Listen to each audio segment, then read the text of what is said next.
Hello, my name is Euan Marshall, Deputy Editor of The Brazilian Report, and we're here today with another edition of Brazil This Week. We're looking at the standing committees in Brazil's Congress, which have finally been put together after quite a long delay. We're going to explain, what that means, why are they important, and who got what, basically. I'm here today, glad to be joined by our reporter in Brasilia, Cedê Silva. Cedê, how are we doing?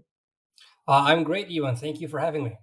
Excellent. And so, yeah, you wrote an article on this, on the new kind of composition of these standing committees in Brazil's Congress. And standing committees aren't a Brazilian. It's not something that is unique to Brazil. There's lots of countries that have this kind of style of lawmaking. But just kind of explain to us what they are, what they do, and why they're important.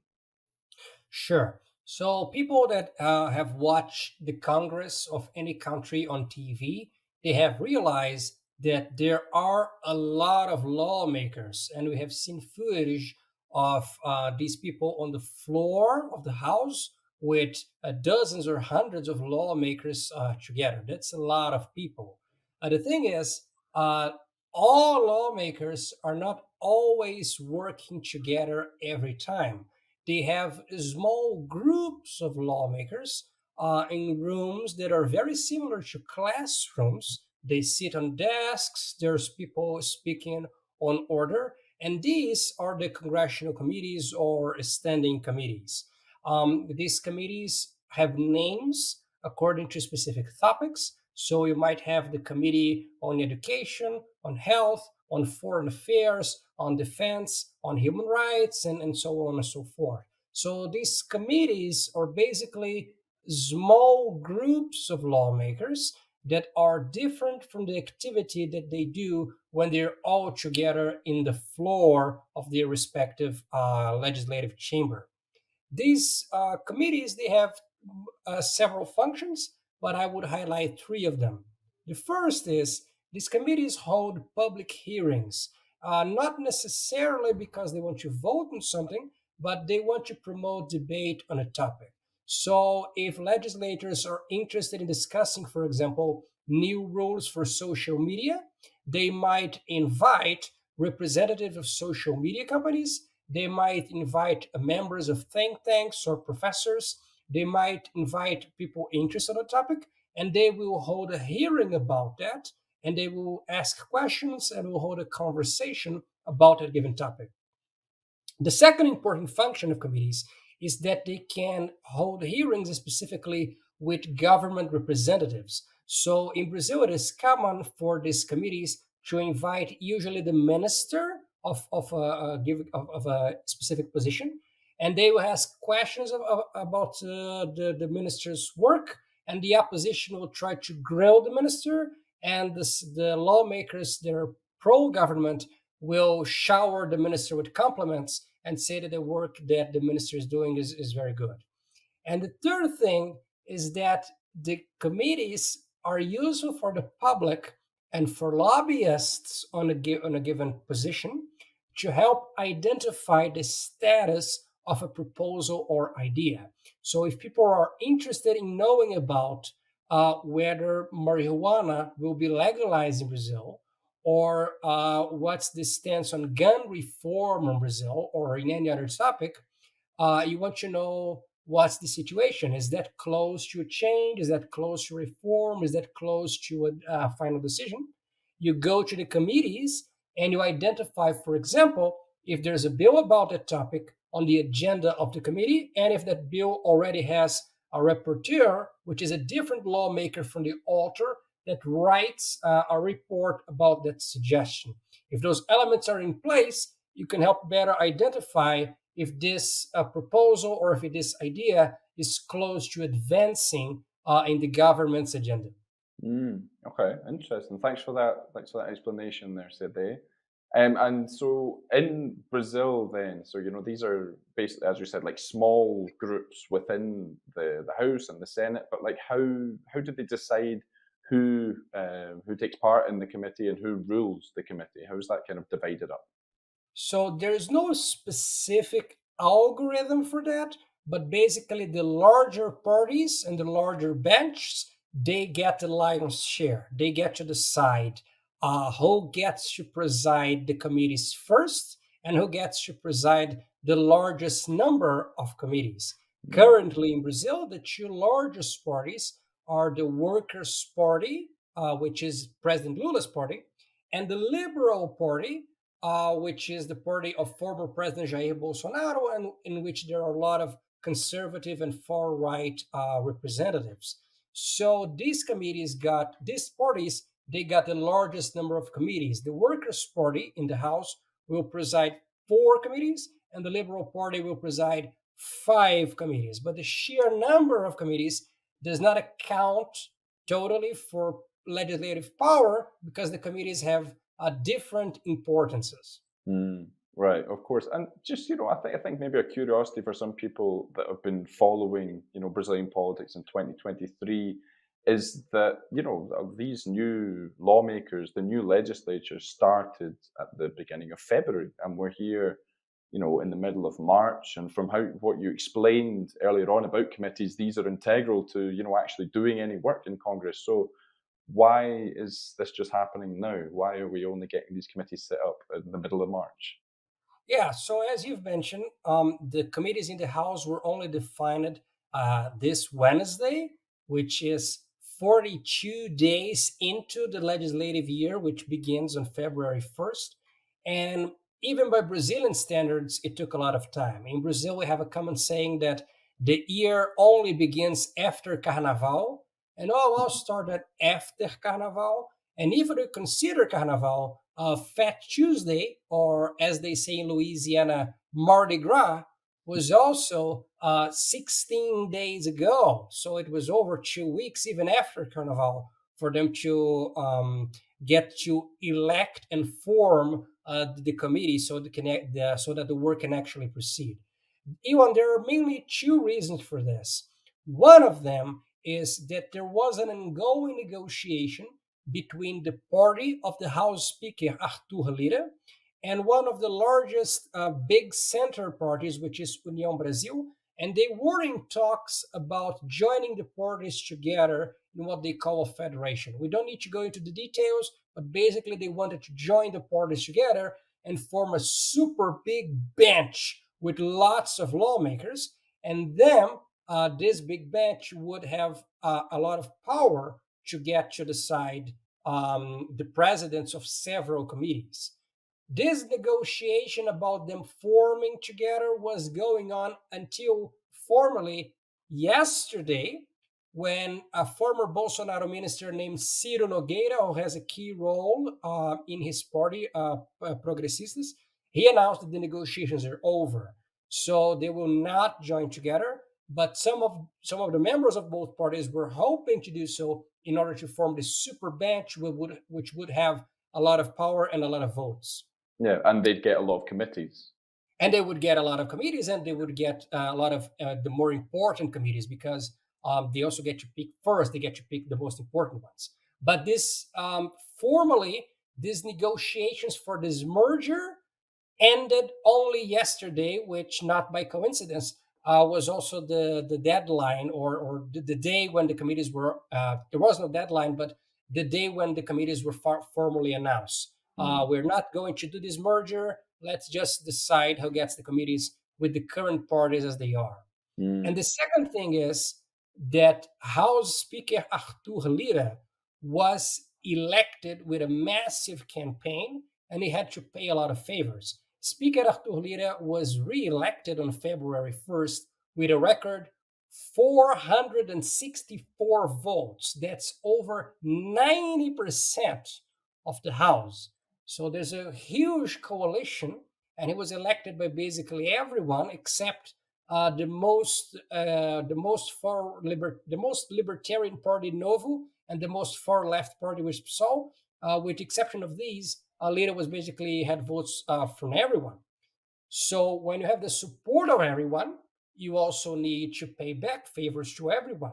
And one of the things that Arthur Lira had to do in order to pay back this massive support was that he even created 5 new committees, because 25 heads of committees is not enough. So there are now 30 standing committees, Oh, yeah. because you need more awards and more prizes to distribute after you got this a lot of votes. So the House committees, I think they got a little less like the Oscars and more like the Grammys, in which everyone has a Grammy because there are so many Grammys. There are over 90 Grammys, he had to do this to pay back the support he got when he was reelected. Yeah, 90% of the house, as you said. That And yeah, that's a lot. and so before we go into the kind of the nitty gritty, who got what, all sorts of things, I just want to take a quick break to remind our viewers that these videos, Brazil This Week, and all of our YouTube output and our podcast explaining Brazil, they're all run by the Brazilian Report, which is the journalistic engine behind all of these things that we put out. And I'd just like to remind you that it is a subscription only website. We rely on your subscriptions to keep us running and to allow us to do our journalism. And so please do check out Brazilian.report/subscribe, and you can check out all of our little membership levels there. There's definitely going to be at least one subscription plan that can fit your budget.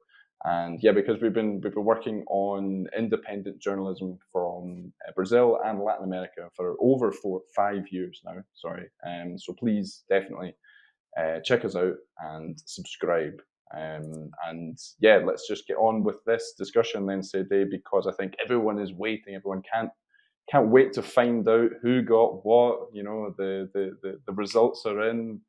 First of all, you've been Yes, telling us. and, Sorry, and yeah. just for that question, good opportunity that you reminded me, because the Senate was a little quicker, because in the Senate there was, unlike in the House, in the Senate they had an actual competitive election with a clear winner and a clear loser. And in the Senate's case, the winning majority, the winning coalition, basically decided not to hand any awards, any committees to former President Bolsonaro's Liberal Party. And they could do that because there was a winning side and a losing side. So they were quicker, and they already formed their committees last week. And because the Senate formed their committees last week, these committees are already doing their hearings and already voting on things. So this Thursday, the Senate Committee on Foreign Relations approved a motion that is important for a foreign audience, because the Lula administration recently announced it will go back with demanding tourist visas for people from Australia, Canada, the UK, and the United States. And this On this Japan, policy, and Japan, sorry, not the and United this, Kingdom. not UK, Japan, the Australia, Japan, Canada, and the United States. Yeah. And this policy should take effect on October 1st. So what the Senate Foreign Relations Committee did this Thursday morning is they approved a motion to invite the tourism minister, Daniela Carneiro, to speak about this decision. And they will put her on a hard position, because she will need to defend the government position, despite most people in the tourism section arguing that going back with the tourist visas will hurt the tourism industry. And the reason the Senate was already able to do this is because they already formed the committee last week. Yeah, and like as you were explained at the start of the video, that is just a great example, I think, of just what committees do. Just bring people up in front of the committee, ask questions. They have to kind of balance the pros and cons, please the people that they need to please. So right, without further ado, then Sadie, you've made a few references throughout this live that there are some committees which are more important than others. First of all, what are the most important committees and who's in charge? Okay, so members of President Lula's Workers' Party, they got two of the most important committees. which are the Constitution and Justice Committee and the Finance and Taxation Committee.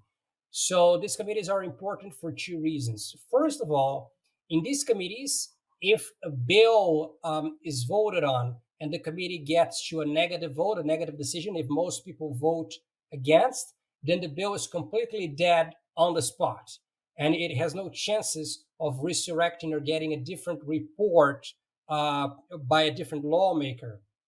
The second thing is the Constitution and Justice Committee is the committee where almost all bills, no matter what the topic, they go to this committee first because this committee gets to decide whether or not that bill is constitutional. So all topics go through this committee, which is also one of the largest in the House.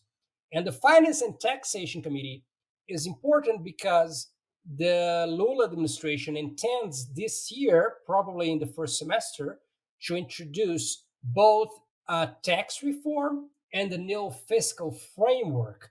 And these two major reforms will be debated first in the Finance and Taxation Committee. And the Finance and Taxation Committee is going to be headed by a second term congressman named Paulo Guedes. He is not Bolsonaro's famous finance minister. He just shares the same name. Paulo Guedes is from the Workers' Party. He's a Are you left wing sure? man. Have we checked? Yes, yes. He's a left wing. He's on his second term, and he's from my home state of Minas Gerais. That's very interesting. Yeah, and so to get these two committees, which are important, where did the Workers' Party have to give up some ground then? Where are the opposition? What are they going to be controlling?